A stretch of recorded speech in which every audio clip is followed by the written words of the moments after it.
आज हम आप लोगों को वर्ण विचार का पूरा पाठ बताने जा रहे हैं। तो स्टार्ट करते हैं हिंदी व्याकरण का वर्ण विचार। अगर आप लोग हमारे चैनल पर नए हैं तो हमारे चैनल को लाइक और सब्सक्राइब कर दीजिए, ताकि हम जो भी वीडियो अपलोड करें तो सबसे पहले नोटिफिकेशन आपके पास पहुंच सके। तो चलिए स्टार्ट करते हैं। पहला, भाषा की सबसे छोटी इकाई को वर्ण कहते हैं। वर्ण किसी को कहते हैं? भाषा की जो सबसे छोटी इकाई होती है उसे वर्ण कहते हैं।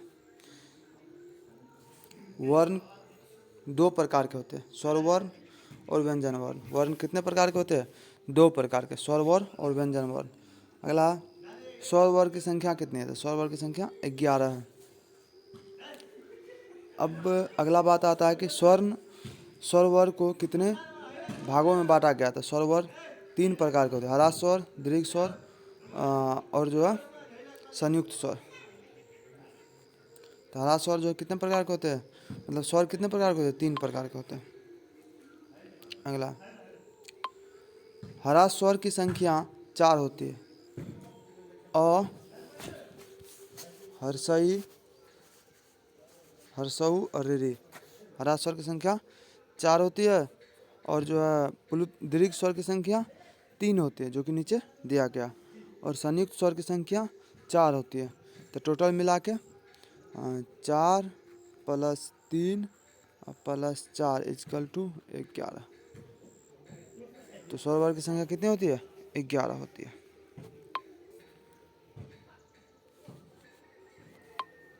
अगला, व्यंजन। तो व्यंजन का जो है ना 3 पार्ट होता है। पहला स्पर्श व्यंजन, दूसरा अंतःस्थ व्यंजन, तीसरा ऊष्म व्यंजन। तो देखिए, क से लेके म तक के सभी वर्ण को स्पर्श व्यंजन कहते हैं। क से लेके म तक के वर्ण को स्पर्श व्यंजन कहते हैं। इसकी संख्या 25 होती है। और अंतःस्थ व्यंजन जो है ना, ये य, र, ल, व, इसकी संख्या 4 होती है। ये अंतःस्थ व्यंजन है। ऊष्म व्यंजन की संख्या भी 4 होती है, तालम स्व, मूर्धन स्व, दंत स्व और ह।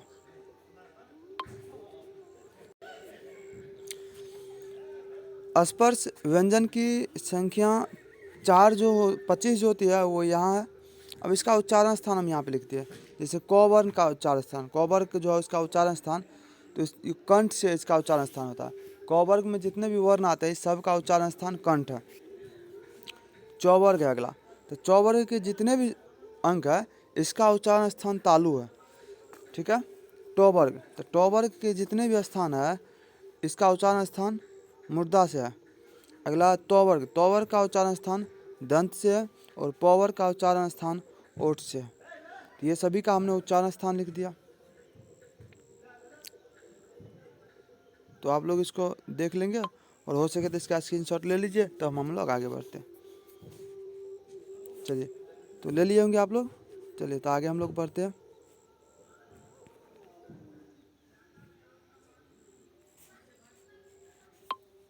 अगला, अल्प प्राण। तो प्रत्येक वर्ग का पहला, तीसरा और 5वां वर्ण एवं अंतःस्थ ये सभी अल्प प्राण है। जैसे हमने आपको अभी बताए थे कि ये देखिए पहला इसका कैसे हुआ। जैसे ये इसका पहला हो गया, ये दूसरा, ये तीसरा, ये चौथा और ये 5वां। ठीक है। इसी तरह हमने यहाँ पे आपको बताया कि प्रत्येक वर्ग का पहला, तीसरा और 5वां वर्ण जो है वो अंतःस्थ व्यंजन हो गया। उसी तरह महाप्राण में प्रत्येक वर्ग का दूसरा और चौथा और ऊष्म व्यंजन, ये सभी महाप्राण हो गया। अब अल्प प्राण की संख्या 19 हो जाती है और महाप्राण की संख्या 14 हो जाती है। अगला है घोष, किसको कहते हैं ना। तो प्रत्येक वर्ग का तीसरा, चौथा और 5वां वर्ण और य, र, ल और व, ह साथ में, ये सभी घोष हो जाते हैं। बाकी जितने बचते वो अघोष हो जाते हैं। तो घोष की संख्या कितनी होती है? 20। घोष की संख्या 20 है।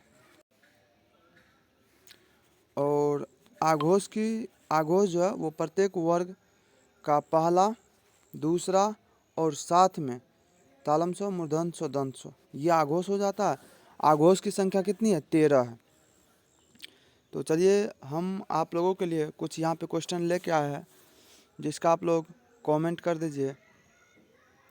चलिए, तो आप लोगों के लिए कुछ क्वेश्चन नीचे दिए गए हैं, इसका आप लोग स्क्रीनशॉट ले लीजिए, और अगर ये आप लोग को बन जाता है तो आप लोग यहाँ पे कमेंट कर सकते हैं। जैसे हमने क्वेश्चन पहला दिया है कि पहला दिया है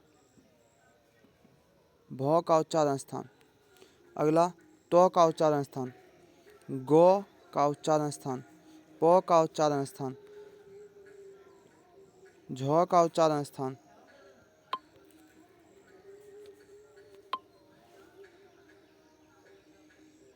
व्यंजन की संख्या कितनी है, ट वर्ग का उच्चारण स्थान, तालम स का उच्चारण स्थान और री का उच्चारण स्थान।